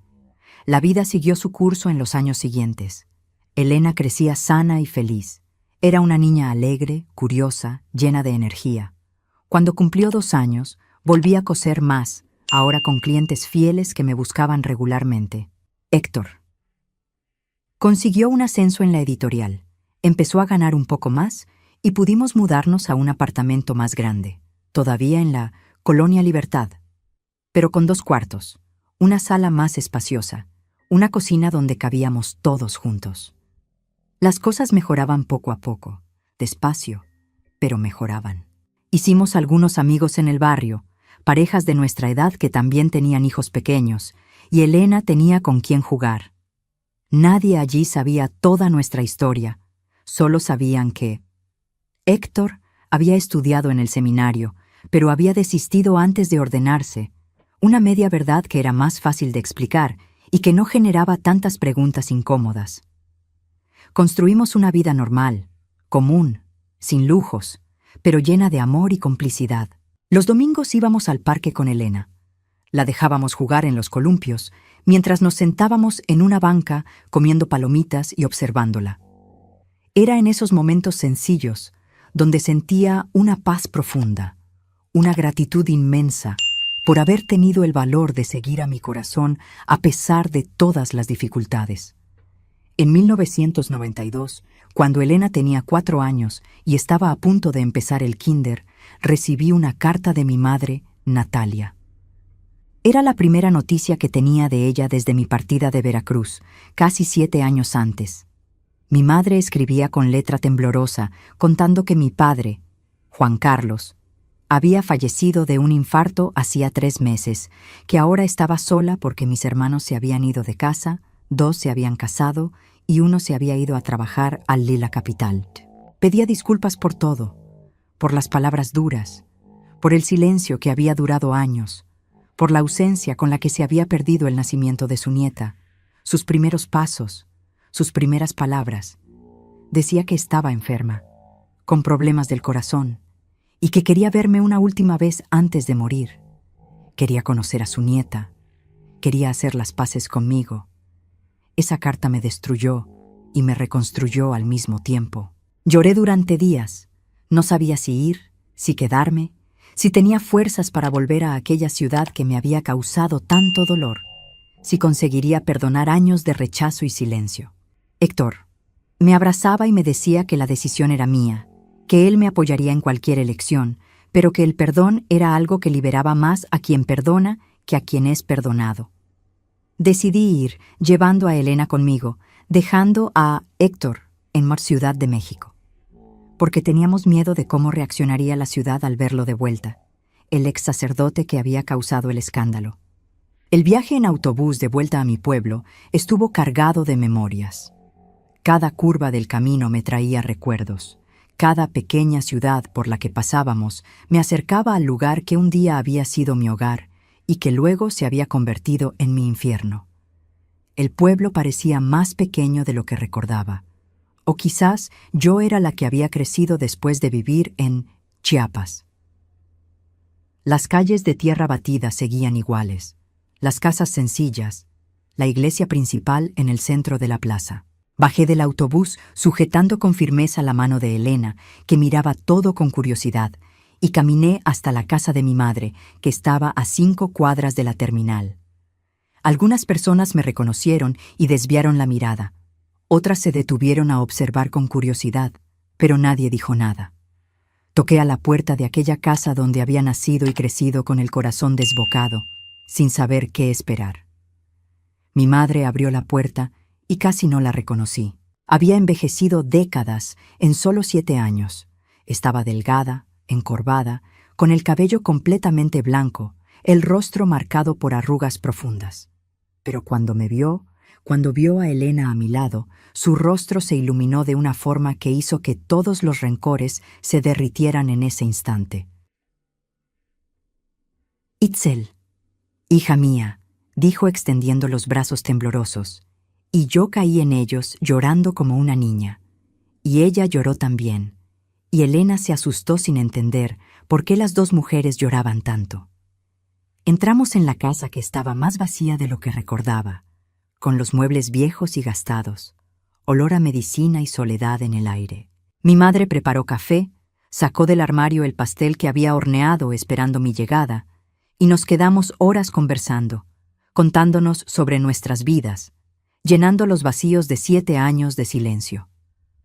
Me pidió perdón muchísimas veces, dijo que había sido débil, que había dejado que el miedo al qué dirán fuera más fuerte que el amor de madre, que se arrepentía todos los días de no haberme defendido cuando más lo necesité.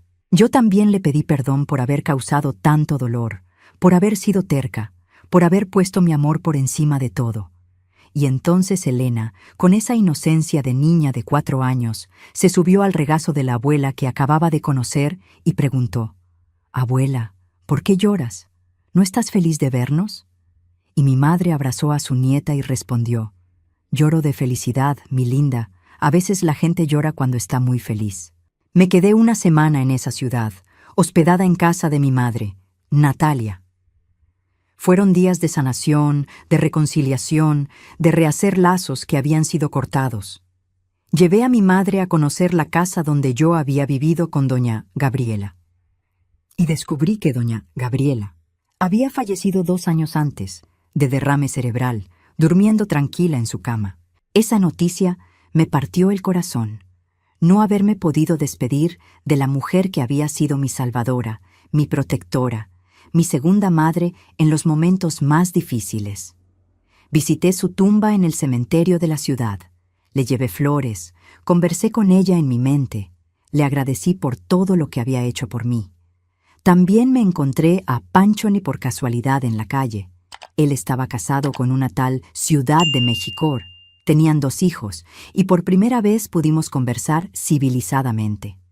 Me dijo que me había perdonado hacía mucho tiempo, que había sido difícil, pero que al final había entendido que yo había hecho lo correcto para los dos, porque él merecía a alguien que lo amara de verdad y yo merecía vivir mi propio amor. Ver que él estaba bien, que había seguido adelante, que no guardaba rencor, me alivió un peso que cargaba desde hacía años. En la iglesia encontré al padre Luis, el viejo amargo que me había condenado desde el púlpito, y esta vez solo asintió con la cabeza en un saludo frío, pero no hostil. El tiempo había pasado, las heridas habían sanado al menos un poco, y la ciudad que un día me había expulsado ahora me toleraba con indiferencia, lo cual ya era mejor que el odio de antes. Cuando llegó la hora de volver a Ciudad de México, me despedí de mi madre, Natalia, con la promesa de volver más seguido, de traer a Héctor la próxima vez, de no dejar pasar tanto tiempo sin vernos. Ella me abrazó fuerte, bendijo a Elena haciendo la señal de la cruz en su frente y se quedó en la puerta despidiéndose con la mano hasta que el taxi dobló la esquina y desapareció de vista. De vuelta en la Ciudad de México, la vida continuó su ritmo. Elena comenzó a ir a la guardería del barrio. Era una niña inteligente y sociable, hacía amigos fácilmente, le encantaba dibujar y cantar. Héctor había sido promovido de nuevo en la editorial. Ahora era coordinador de un equipo de transcriptores. Ganaba un sueldo que nos permitía una vida cómoda sin lujos, pero sin las privaciones del principio. Yo tenía mi clientela fiel de costura. Trabajaba en casa en mi propio horario.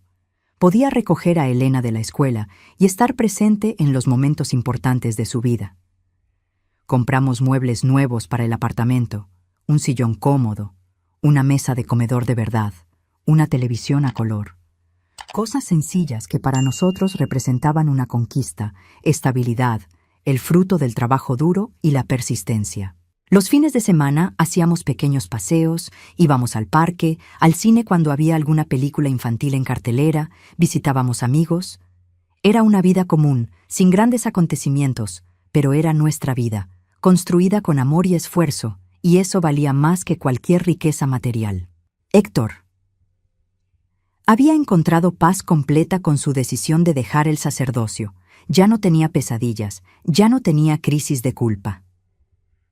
Héctor me decía frecuentemente que había tomado la decisión correcta, que ser padre y esposo era su verdadera vocación, que Dios no tenía ningún problema con el camino que él había elegido, porque era un camino de amor verdadero. En 1995, cuando Elena tenía 7 años, mi madre, Natalia, falleció.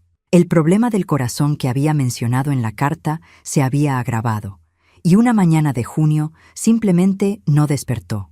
Murió dormida, tranquila, sin sufrimiento. Uno de mis hermanos me llamó por teléfono desde la casa de un vecino que tenía línea, contándome la noticia, diciendo que el entierro sería al día siguiente. Héctor y yo tomamos el primer autobús hacia el pueblo, esta vez juntos, porque él dijo que necesitaba estar a mi lado en ese momento difícil y ya no le importaba lo que la gente del lugar pudiera pensar o decir.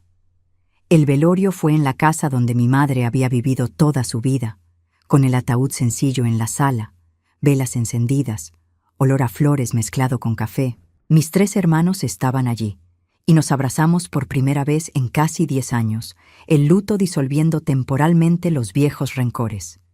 Vinieron vecinos, conocidos, personas que habían conocido a mi madre toda la vida. Algunas nos miraron a Héctor y a mí, con curiosidad, otras todavía con desaprobación, pero la mayoría solo ofreció sus condolencias y siguió adelante. En el funeral, mientras el ataúd de mi madre era enterrado junto a mi padre, Juan Carlos. En el cementerio del pueblo, lloré todas las lágrimas que no había llorado cuando mi padre murió y yo no asistí al entierro.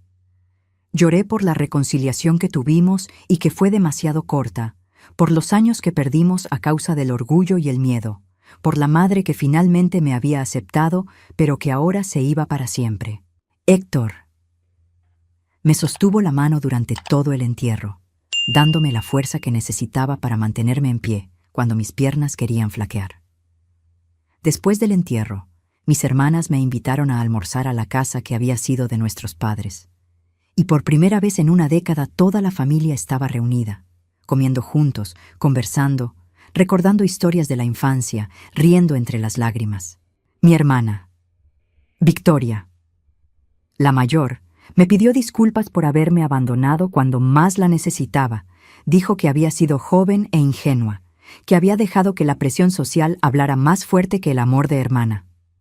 Las otras dos también pidieron disculpas, y yo las perdoné a todas, porque la vida es demasiado corta para guardar rencor, y la familia es familia incluso cuando se equivoca, incluso cuando falla, incluso cuando decepciona. Regresamos a Chiapas. Al día siguiente, dejando atrás otro capítulo de mi vida. Elena había ido con nosotros al entierro de la abuela que apenas conocía, y en el autobús de vuelta preguntó: «Mamá, ¿por qué toda la gente del pueblo nos miraba a ti y a papá de forma extraña?» Era hora de empezar a contarle nuestra historia, de forma sencilla, adaptada a sus 7 años. Le conté que papá había sido sacerdote, que la gente creía que los sacerdotes no podían casarse, que nos habíamos enamorado y eso había causado problemas, que mucha gente se había molestado, pero que al final el amor había triunfado. Elena me miró con aquellos ojos grandes y curiosos y preguntó: «¿Pero si ustedes se aman, por qué la gente se molestó?» Y yo no supe responder, porque realmente no tenía sentido que la gente se molestara por el amor ajeno, por decisiones que no afectaban sus vidas. Héctor respondió por mí, porque a veces la gente le tiene miedo a lo que es diferente, hija mía, y cuando tienen miedo juzgan en lugar de intentar entender. Pero lo importante es que nos amamos, y tú existes gracias a ese amor. Y nada de lo que cualquier persona piense o diga cambia eso. Elena pareció satisfecha con la respuesta y volvió a mirar por la ventana del autobús. Y Héctor y yo intercambiamos una mirada que lo decía todo sin necesidad de palabras, una mirada que contenía años de lucha, de sufrimiento, pero principalmente de amor que había resistido a todo. Los años 90 transcurrieron así, en una rutina tranquila y feliz. Elena crecía hermosa e inteligente. Era buena alumna en la escuela, tenía muchos amigos, participaba en todas las actividades. En 1998 tuvimos a nuestro segundo hijo, un niño al que llamamos Gabriel, en homenaje al arcángel que anuncia buenas noticias. Gabriel vino a completar nuestra familia. Era un bebé tranquilo y sonriente, completamente diferente a Elena, que había sido llorona e inquieta. Héctor, a sus 48 años, se convirtió en padre por segunda vez y se emocionó como si fuera la primera. Pasó noches en vela arrullando a Gabriel, cantándole, mirando maravillado a ese ser pequeño que cargaba la mitad de sus genes. Yo, a mis 33 años, estaba más madura, más segura, disfrutaba la maternidad de forma diferente a la primera vez, menos ansiosa, más presente. A Elena le encantó ser hermana mayor. Ayudaba a cuidar al bebé, le cantaba, se quedaba mirándolo dormir en la cuna con un amor tan puro que me llenaba los ojos de lágrimas.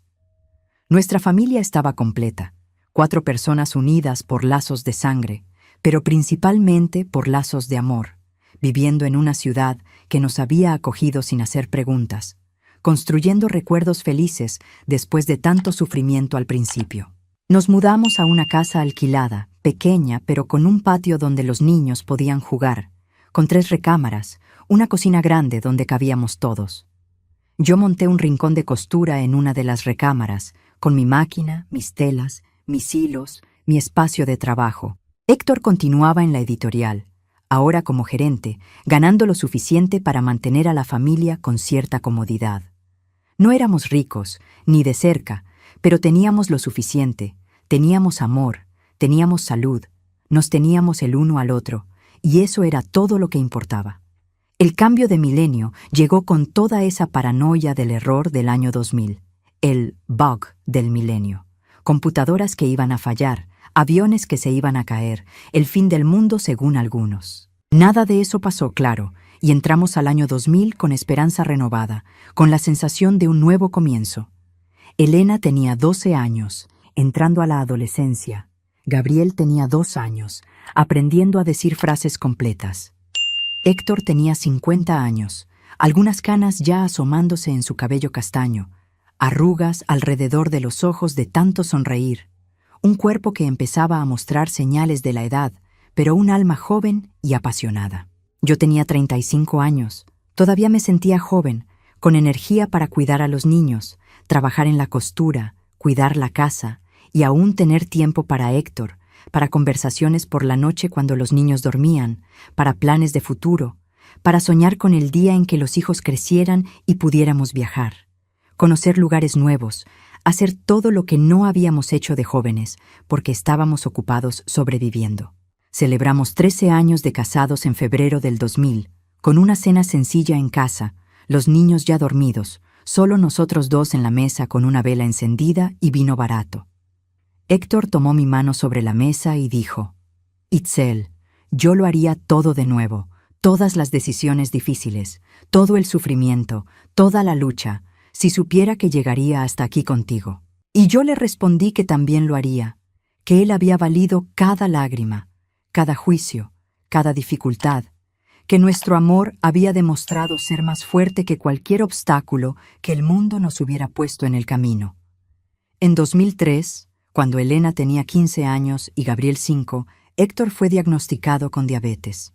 Lo descubrimos por accidente, en un examen de rutina que se hizo en la empresa.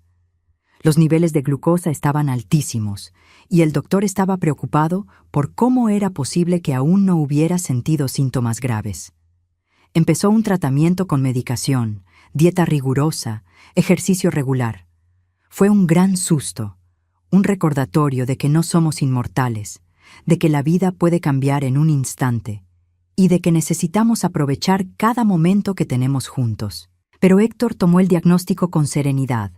Empezó a cuidar mejor su salud, a caminar todos los días, a comer bien, a tomar los medicamentos religiosamente. Yo aprendí a cocinar comidas aptas para diabéticos, a controlar carbohidratos, a sustituir ingredientes. Fue una batalla más que enfrentamos juntos, otra dificultad que superamos con amor y paciencia. Elena en esa época estaba en la fase difícil de la adolescencia, quería independencia, peleaba conmigo por la ropa, los horarios, las amistades. Era difícil lidiar con aquella niña que ya no era una niña, pero que aún no era adulta, que cuestionaba todo, que ponía a prueba los límites. Pero Héctor tenía paciencia infinita con ella, conversaba horas explicando, aconsejando, siempre con respeto, nunca con autoritarismo. Él decía que el adolescente necesita orientación, no imposición, necesita sentirse escuchado, no controlado. Y funcionaba. Elena respondía mejor a sus consejos tranquilos que a mis regaños explosivos. Gabriel era más fácil. Todavía era un niño, un chico dulce y cariñoso, al que le gustaba estar pegado a mí, que me ayudaba a doblar la ropa, que quería aprender a coser también, aunque yo le decía que era profesión de mujer. Él insistía en que quería aprender. Los años fueron pasando, cada uno trayendo sus alegrías y desafíos. Elena se graduó de la preparatoria en 2006, pasó el examen de admisión para pedagogía en la Universidad Federal. Quería ser maestra de niños. Gabriel entraba a la secundaria. Era un alumno excelente, especialmente en matemáticas y ciencias. Héctor fue ascendido a director editorial de la empresa donde trabajaba, un cargo de prestigio que vino con un aumento significativo de sueldo. Conseguimos comprar nuestra propia casa en 2008, nada lujosa, pero nuestra, con la escritura a nuestro nombre, 3 recámaras, sala, cocina, patio con algunos árboles frutales. Fue la realización de un sueño antiguo, tener nuestra propia casa, no depender más del alquiler, tener algo concreto que dejarles a nuestros hijos. El día que firmamos la escritura, Héctor y yo lloramos de la emoción, abrazados en la sala vacía de la casa nueva, recordando dónde habíamos empezado 21 años antes, en un apartamento apretado, con casi nada, solo nuestro amor y nuestra determinación. Ahora mirábamos alrededor y veíamos el fruto de años de trabajo duro, de sacrificio, de persistencia, de nunca rendirnos, incluso cuando todo parecía imposible. En 2010, Elena se graduó de pedagogía y comenzó a trabajar como maestra en una escuelita municipal del barrio. Ver a mi hija realizando sus sueños, trabajando con niños con tanto cariño y dedicación, me llenaba de un orgullo que nunca antes había sentido. Tenía 22 años, era una mujer hermosa, inteligente, independiente, con valores sólidos que Héctor y yo habíamos intentado inculcar durante todos esos años. Gabriel tenía 12 años, entrando en la adolescencia, pero era un chico tranquilo, estudioso, le gustaba leer, jugar ajedrez, pasar tiempo con su padre conversando sobre todo. Héctor tenía 60 años, jubilado de la editorial después de 25 años de trabajo. Pero no se quedaba quieto.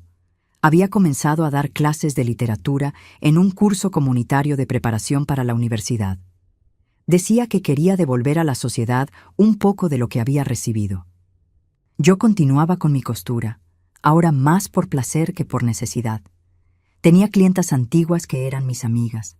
Hacíamos ropa conversando sobre la vida, sobre los hijos, sobre los maridos, sobre los desafíos de envejecer. Yo tenía 45 años, empezando a sentir las señales de la edad. Algunos dolores de espalda, canas que me empeñaba en teñir, la vista que ya no era tan buena y necesitaba lentes para coser. Pero me sentía plena, realizada, feliz con la vida que había construido. Fue en ese año de 2010 que sucedió algo que nunca imaginé que pasaría. Elena conoció a un muchacho en la escuela donde trabajaba, un profesor de educación física llamado Teodoro, y empezaron a salir. Él era un buen muchacho, de familia sencilla, respetuoso, que trataba a mi hija con cariño y admiración. Cuando ella lo trajo para que nos conociera por primera vez, estaba nerviosa, ansiosa, como si temiera nuestra reacción. Después de la cena, cuando Teodoro ya se había ido, ella se sentó en la mesa de la cocina conmigo y con Héctor, y nos contó algo que nos dejó sin palabras. «Mamá, papá, necesito contarles algo. Le conté a Teodoro sobre la historia de ustedes, sobre que mi papá había sido padre, sobre todo lo que pasaron. ¿Y saben qué dijo? Dijo que los admira aún más por haber tenido el valor de seguir al corazón a pesar de todo. Dijo que es por historias como la de ustedes que él cree en el amor verdadero». En ese momento entendí que nuestra historia, que había comenzado con tanto juicio y condena, se había transformado en inspiración para nuestra propia hija, en un ejemplo de que vale la pena luchar por el amor verdadero. Héctor se emocionó, abrazó a Elena con lágrimas en los ojos, dijo que estaba orgulloso de ella, orgulloso de haber criado a una mujer que no se avergonzaba de sus padres, que entendía que el amor es amor independientemente de las circunstancias. Esa noche, acostados en la cama, Héctor y yo conversamos hasta altas horas sobre lo lejos que habíamos llegado, sobre cómo nuestra historia, que parecía destinada a la tragedia, había tenido un final feliz, sobre cómo el tiempo había curado las heridas y transformado el dolor en sabiduría. Elena se casó con Teodoro en 2012, en una ceremonia hermosa en la iglesia del barrio. Sí, en la iglesia, porque el cura que ofició la ceremonia era un hombre joven y moderno que, cuando supo de nuestra historia, no juzgó, solo dijo que Dios es amor y que todo amor verdadero es bendecido por Dios sin importar cómo comience. Ver a mi hija entrar en esa iglesia de vestido blanco, con Héctor a su lado llevándola hasta el altar, me hizo llorar a mares.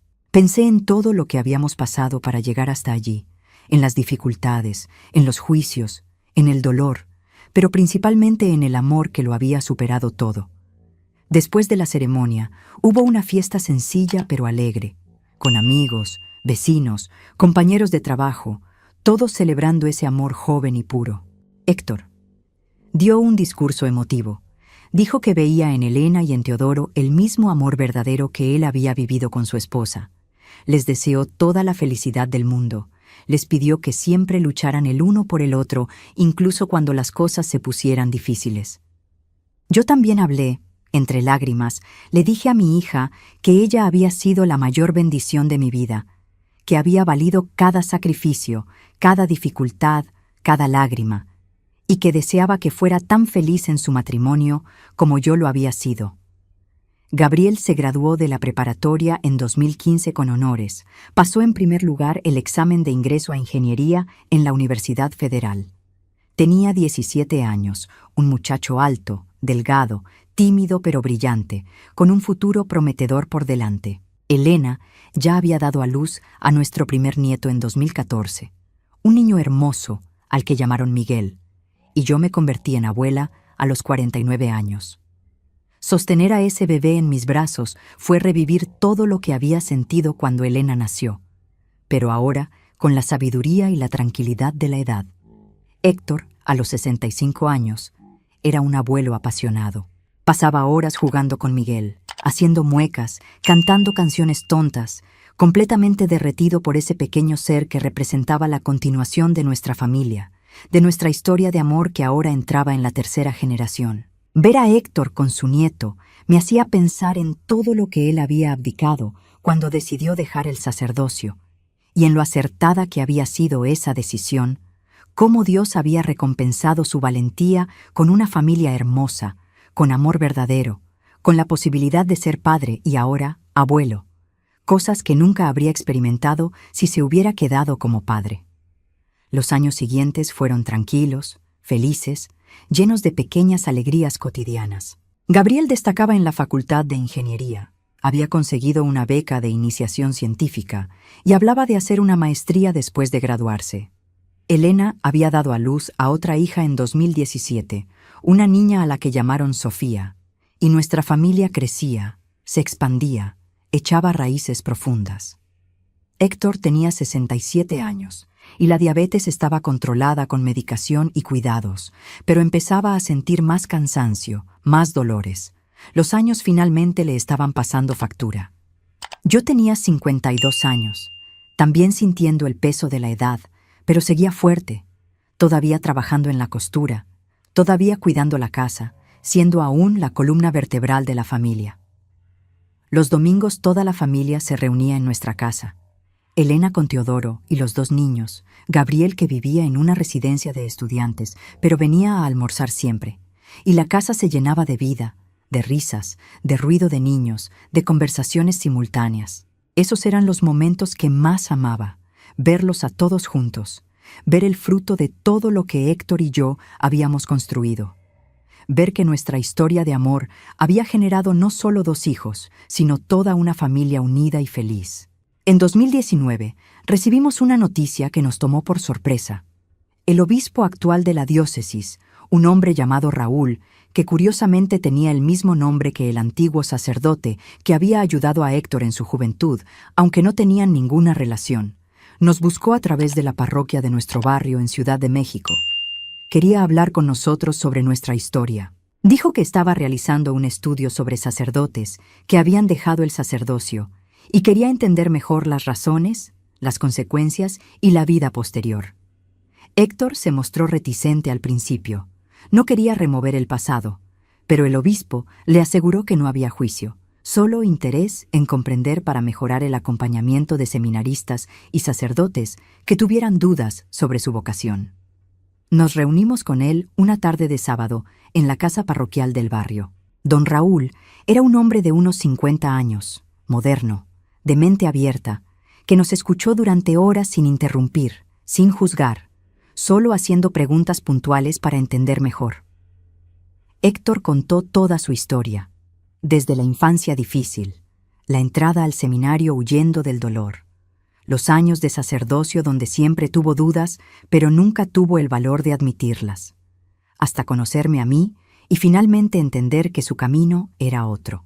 Yo conté mi parte, el conflicto entre seguir al corazón y cumplir con las expectativas sociales, el valor que necesité, el precio que pagué, pero sobre todo, la felicidad que encontré. Don Raúl nos escuchó con profunda atención y al final dijo algo que nos sorprendió. Les agradezco que compartan esta historia conmigo.